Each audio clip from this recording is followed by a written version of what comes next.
How's it going there, everybody? It's Mr. Zen over here bringing you guys a brand new Nanatsu no Taizai chapter discussion, and for today's anime, guys, we're going to be talking about is chapter 238, folks. And I honestly have to say, guys, for every shonen trope, the power of friendship always freaking wins, folks. It's always the limelight of all shonen animes, manga, just like the full outline that, the power of friendship always wins. Or either that, of course, Fairy Tail abused that actual freaking trope. But unlike in the Seven Deadly Sins, folks, the power of friendship does win with sheer numbers, folks. Forget the rules. The more numbers, the better it is to defeat your enemies, folks, because the Nanatsu no Taizai knows that. Forget that friendship BS. You know that if the enemy is overwhelming, man, forget that. Our lives are more better than doing that one-on-one solo thing that a lot of shonen tropes like to do. And that's the thing that I enjoy about the Nanatsu no Taizai, is the fact that they're breaking that trope of that friendship power speech. It's so hilarious that, they did do that friendship speech, but it was done in a more balanced kind of way, because honestly, Chandler was definitely throwing the ropes against the Seven Deadly Sins members, folks. Merlin is out, Escanor's out, MacLeod is out. It's only King, Gauther, and Bon right now, and Diane, of course. But Diane was also kind of being like a little bit weakened on the safe side. So I'm telling you guys, definitely was this chapter amazing to freaking read, folks. I left at the end of the chapter more with an exhausted sigh of relief, saying, "Oh, okay, Nakama, I see what you're trying to do." That made sense why you left the previous chapter with that fusion arc, because the fusion arc definitely was something interesting to look at, as we see that Gauther and King's attack not only just physically damages a person's you could say the physical body, but their spirit and magical abilities, which I was thinking like, whoa, that's something we have yet to see in the Nanatsu no Taizai lore. We most of the time mostly watch is actually just physical attacks, just going hit left and right, but actually attacking a person's actual ability to use their own combat abilities makes a person's almost seem like rendered useless, which I thought that's a very interesting concept to actually put about, because we're constantly being thrown with enemies that are just really overpowered. Their magic powers are now skyrocketing. That Gauther's ability to be able to actually halt somebody's actual magical abilities is something to look forward to in the actual upcoming arcs now as well, because Gauther can now also not only stop these giant behemoths, all they have to do is just now physically overpower somebody. Like I said, the Seven Deadly Sins are definitely members that are really there to stop evil enemies. They have so many tricks,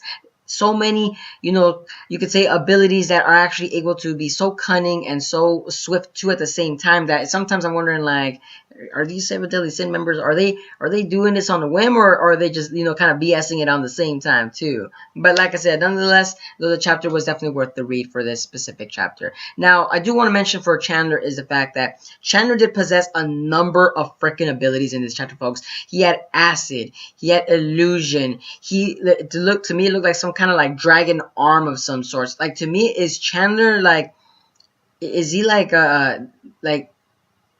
how do I say this? Is he that omnipotent that he has all these magical abilities that he's able to pass down these magical abilities? That's just my partake on Chandler himself, because I'm just wondering, like, I thought most of the time, you could say the demons or the humans or the fairies, they always stick to one particular type of magic. But Chandler, no, he had a very huge variety of arsenals to be thrown at the Seven Deadly Sins, or more or less to say, Chandler had a variety of attacks that involved every single of the clan members. For you could say, for the giants, if you guys noticed, he had acid for them. For the Fairy King, of course, he did that full counter, for throwing magic back at their opponents or anything physical involved.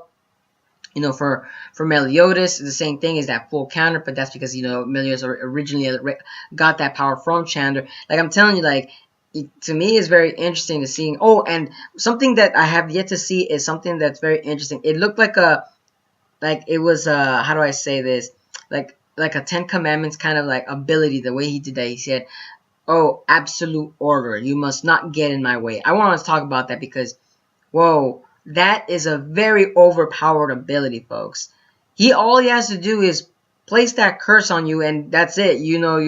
You're practically done. All he has to do is just don't get in my way. Stop interrupting me. And of course, Gauther or whoever that curse is placed on will actually take them away. So I'm like wondering, whoa, you know, Chandler is very, very overpowered. I could see why the Ten Commandments were kind of constantly saying, oh yeah, you know, you make up for every single demon that's out there.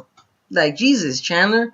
Like, what can't you do? That's what I'm wondering. What can't this person do? Can he not spit acid from his nostrils? Like, I mean, come on, Nakaba, you gotta tone it down with this character. This guy, like, to me, is like, wait, then how are they gonna fight the Demon King if this guy's the highest ranking demon? Like, what's more omnipotent than the freaking Chandler right now? Like, for real. Like, I'm just curious as to how they're gonna actually get throwing that around in the later actual arc itself too, is that what will make the Demon King seem more, how do I say this, you know, make his actual presence that alluring in a sense, because, you know, like, we're seeing all these Ten Commandments having these overpowered abilities, but at the same time, you know, like, then what the Demon King just possesses all those abilities at once and saying, oh, you do this and you can't do that, that means you get, so it's like, well, you know, it's kind of nerve-wracking thinking about it. At the same time, you're like thinking like, damn, you know, like, the Seven Deadly Sins are going to have a hard time finding the Demon King themselves if the Demon King is resurrected as well.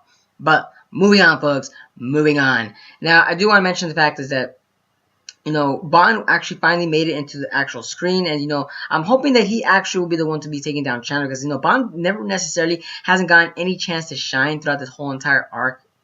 And yeah, I was thinking about the whole entire. I mean, he did get a couple times in my list get up, but I mean, for Pete's sakes, I mean, the other Seven Deadly Sin members, they had their chance to actually do something, but Bond, not necessarily. No, not enough to be saying that, you know, Bond. Oh my God, Bond! It's Bond on the scene. Like, every time I see Bond back in the picture, it's more like, hey Bond, how is Nakaba gonna draw you again? Smoltered, melted. You know, just poisoned again. You know, like, I'm just wondering, like, how because I feel like Nakaba has fun drawing Bond with those certain predicaments where every time Bond is in a very dire situation. Like, I feel like that's Nakaba's way of saying, like, oh, okay, you know, let's make it very interesting, Bond. Let's see how you're gonna be. Oh, decapitated. This time you're gonna be decapitated. Now I got you. Like, that's how I feel like Nakaba does with Bond every single time. But needless to say, I did enjoy the power of friendship involved in this specific actual chapter, folks. Very well done on that specific part, because, you know, you guys see, like, their will didn't hinder throughout the whole entire time. If you guys noticed too, at the same time, you know, you're looking at this like, oh, okay, Diana's been shrunken down to a very tiny person, and she still was able to hold out against Chandler. You see, freaking. Well, I don't know about Bond, but still at the same time, I don't know what Bond's gonna do. Bond probably could just be looking pretty for the ladies. That's all he could probably do it. And then, you know, you see King, of course, still trying his best to actually defend it. Because, I mean, honestly, right now, I think right now, for the ones that are awake right now, I think King is the only one that's actually capable of doing something right now. Because I think he's the only one that has like 44,000 magic power level. So let's hope that he can actually hold his own right now. Or at least do another fusion arc combined with Diana. Or maybe, oh, I don't know, Merlin come out, because Merlin hasn't been able to do anything. Once again, her magic is definitely pretty interesting. So if her actual infinity magic could be casted on the Seven Deadly Sin members, that'd be pretty interesting, because then they'll have an infinite magical power. Right, folks? Right.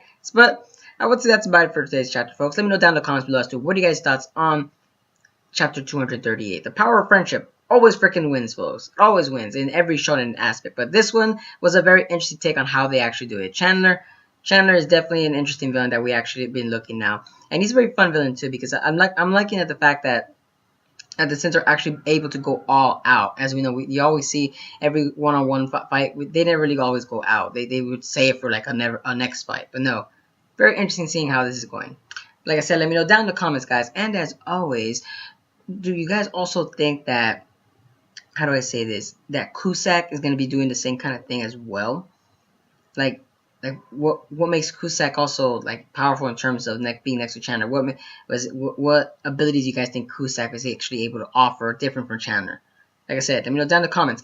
And as always, guys, if you guys enjoy my content, don't forget to give it a like, comment, share, and subscribe for more Seven Deadly Sins chapter discussions. And as always, hope to see you guys again in the next video. But good night, folks.